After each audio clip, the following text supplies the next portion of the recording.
Now back in the Bob Marshall area, a little bit farther down from where I was previously, I saw on Google Earth a lot of tree fall in this area that could be interesting.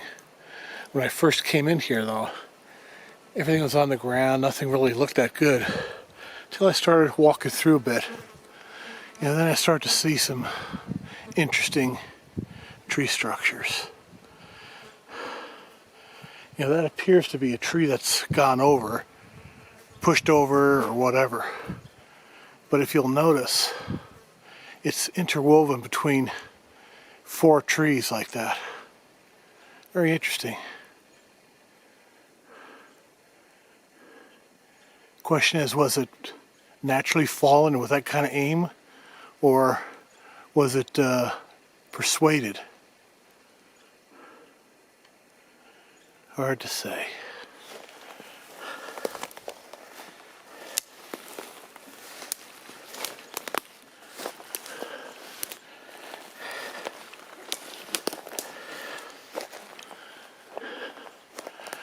Now we come across what looks like a nice X.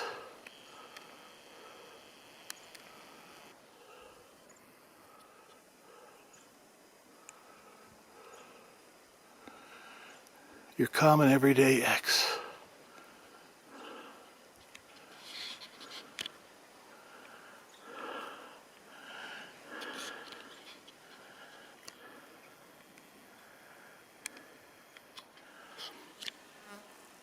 Now there is some stuff all lower to the ground here, which is extremely interesting. Notice how you have 3 fallen trees between these 2, plus one going perpendicular to form an X.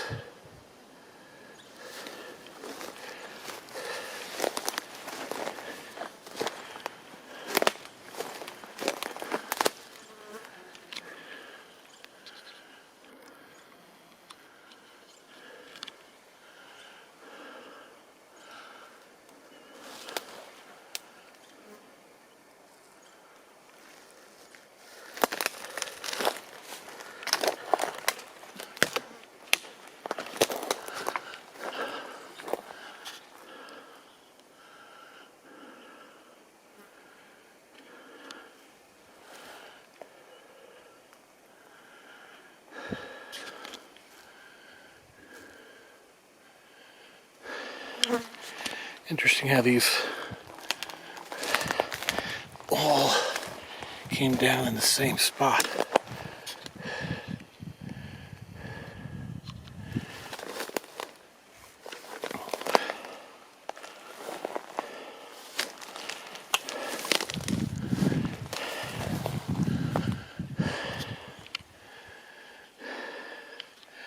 And you've got, 1, 2, 3, 4, 5 trees down with at least 4 of them between those 2 trees.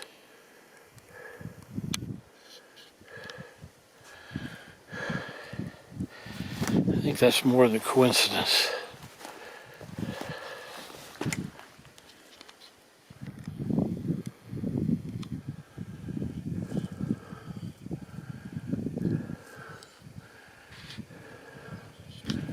Over there you've got some more nice stuff.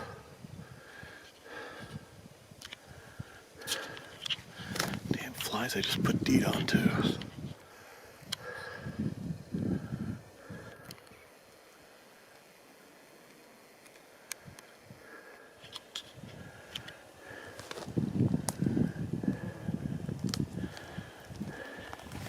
Now you see this one continue. God, there's absolutely no way that could fall between those 2 trees that tightly. No way. None that I could figure. Nature has good aim sometimes, but not that good aim.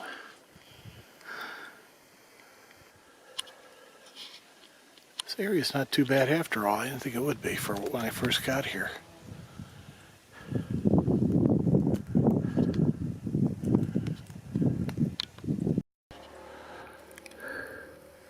A nice stack over there.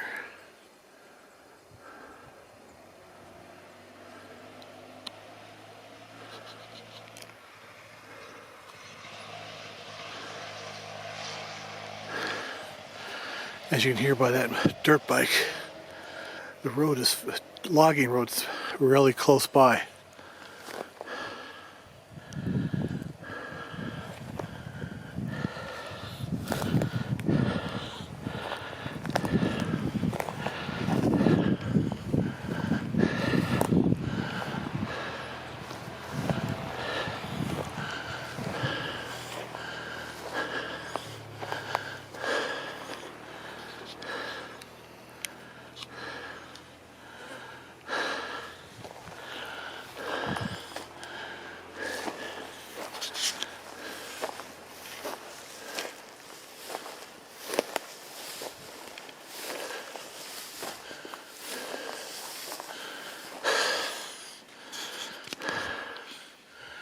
Very interesting.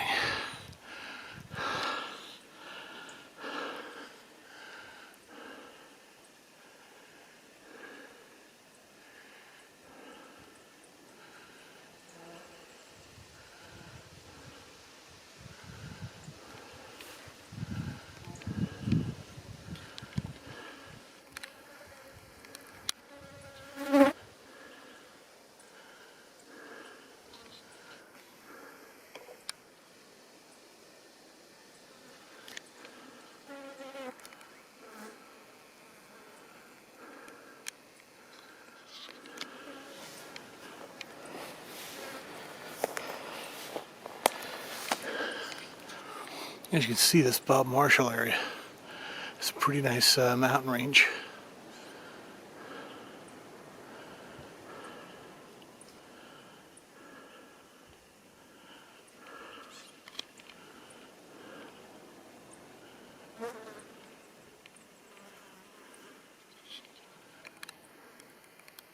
Saw that earlier, different angle.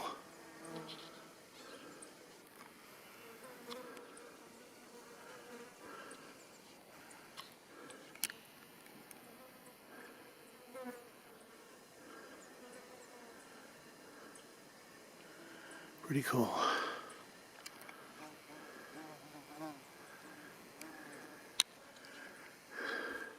You know, for the most part, the 98% DEET is pretty good. I mean, the flies are buzzing around me, but for the most part, they're not actually landing on me. I've had a couple, but that's about it. So I feel fortunate.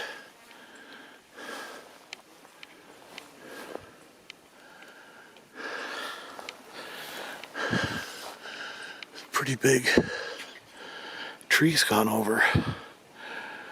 That's got to be now. I can't see how anybody could do that. Not even a Sasquatch. I mean, those things are huge. Huge tree roots.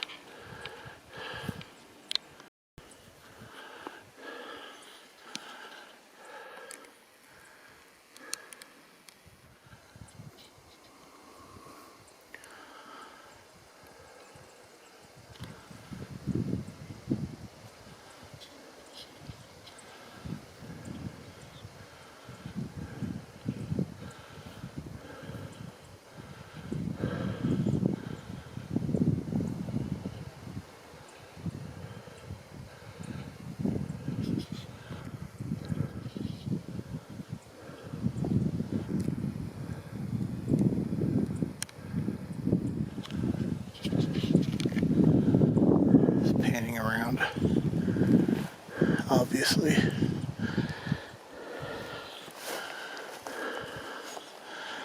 Look how big these things are.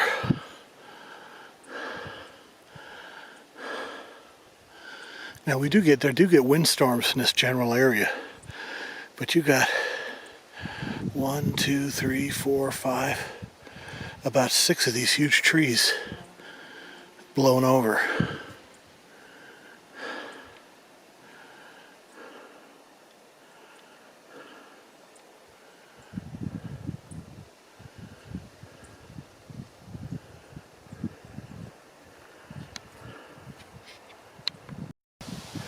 That's a pretty good root ball. I think you got 1, 2, 3, 4, 5 trees coming out of that huge root ball.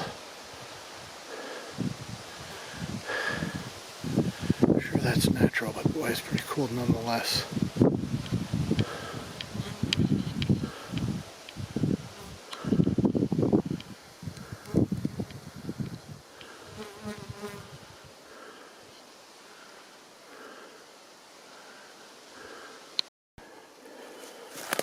It's kind of interesting how that bark is just kind of like wrapped over that. Actually, I was on my way out of here when I just happened to see this stuff over here.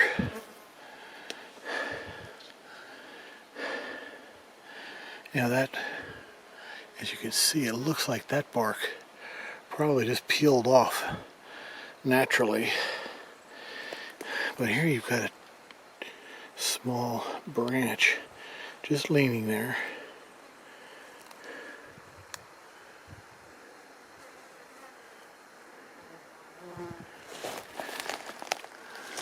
You got all these others piled up.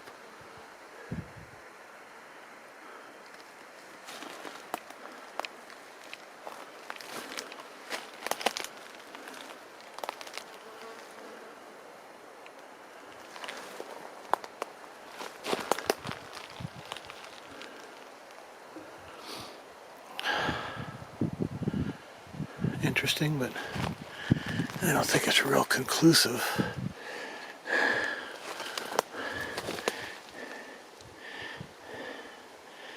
Of course, you follow this tree, and where does it go?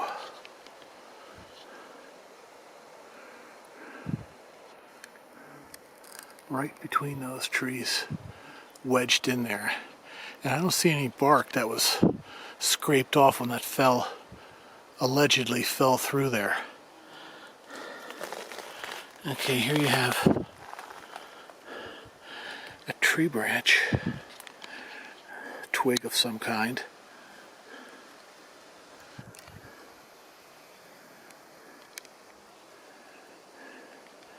Just balanced on the tree stump. Now let's follow that up.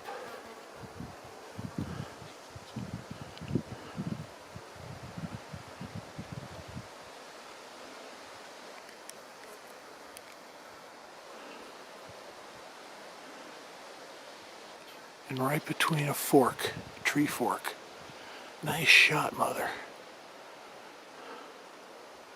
Tell you, Mother Nature just has incredible aim. I don't know how she does it.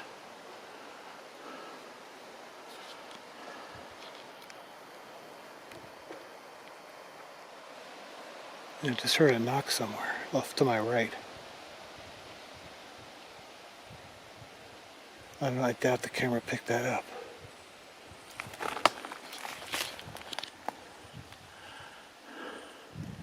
Sounded like it came from somewhere over there.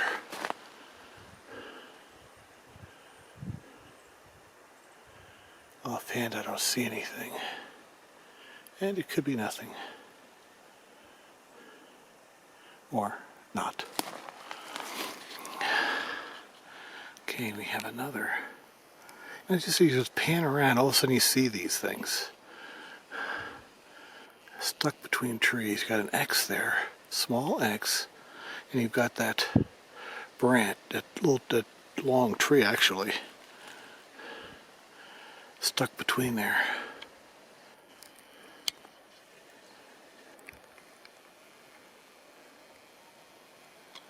Interesting. That was weird. Sounded like almost some kind of bird.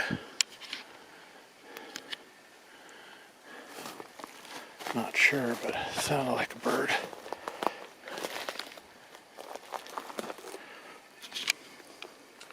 And you wonder, does the camera pick these sounds up? Probably not, because they're far away, maybe 50 to 100 yards away.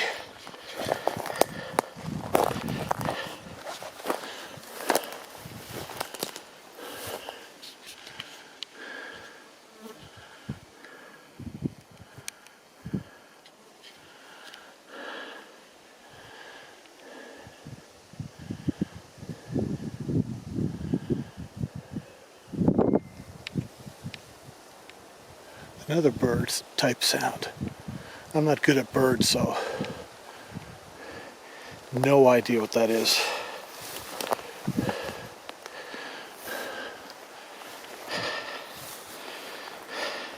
Other than the fact I don't believe I've heard that type of bird noise before. Not that that means a whole lot, of course. My wife would probably know. She's more into that than I am.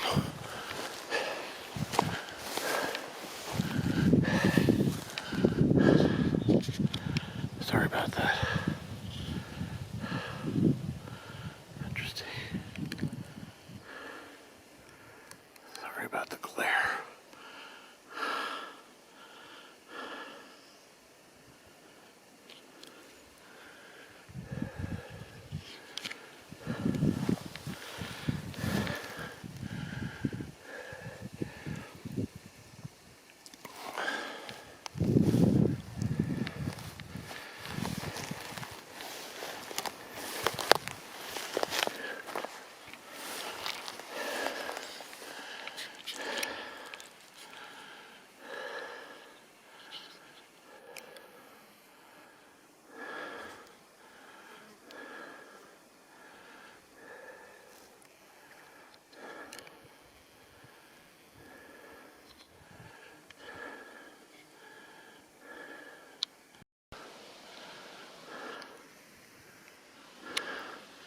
Two leaners.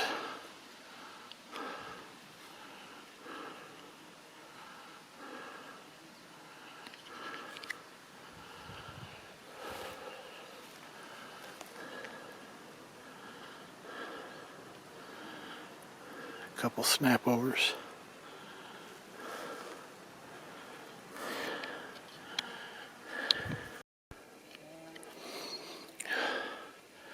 This area is very prime grizz and black bear activity here. So of course I take the proper precautions. On my left side I've got bear spray that I can deploy very quickly, as well as a 9mm. Most people think maybe a 9mm may not do you much good, but I've got some pretty darn good ammo in it. And frankly, I have a 44 Magnum and 357 Magnums, but they're just too darn heavy when you're out and about. I mean, it just weighs you down.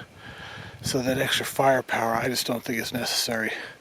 And frankly, I haven't seen many bears myself personally, but I know they're out here. Frankly, I'd just as well not see them. Or mountain lions, for that matter. The thing about mountain lions, they tend to sneak up behind you. They stalk you for a while. So that by the time you actually do see them, I guarantee you, they've been watching you for quite a while. Frankly, they scare me a lot more than bears. Bears aren't going to bother you generally, unless you surprise one or you have a sow with cubs and you get too close. Then they'll attack. But other than that, bears just stay away from people. I remember at home I was out with my dog in the woods behind my house, and I had him on a leash, of course, and I don't know, I just had a strange feeling I was being watched. You know how you get that hair up in the back of your neck? So I turned around, and probably 10-15 meters away from me was this huge black bear staring at me. Both my dog and my golden retriever and myself just kind of stared at it in disbelief, like, where the hell did he come from? I didn't hear anything. I just looked over there a few minutes ago and there's nothing there. And my dog just, I don't know if you have a golden retriever, they kind of curl up their lip. And he had his lip curled up and was just frozen. I thought for sure he'd try to chase after, but fortunately he didn't. But it's amazing that you just don't hear them. That's what makes them dangerous. But he just kind of looked at me for 2 or 3 seconds. I'm a big guy, and I had a dog, so I don't think he really cared that much. So he just kind of turned around, walked back into the dense forest, and that was it. I was just really pissed I didn't have my camera at the time. Ever since then, I go out with a dog, I always have a camera on me, because you just never know. Just the wonderfulness of living in Montana.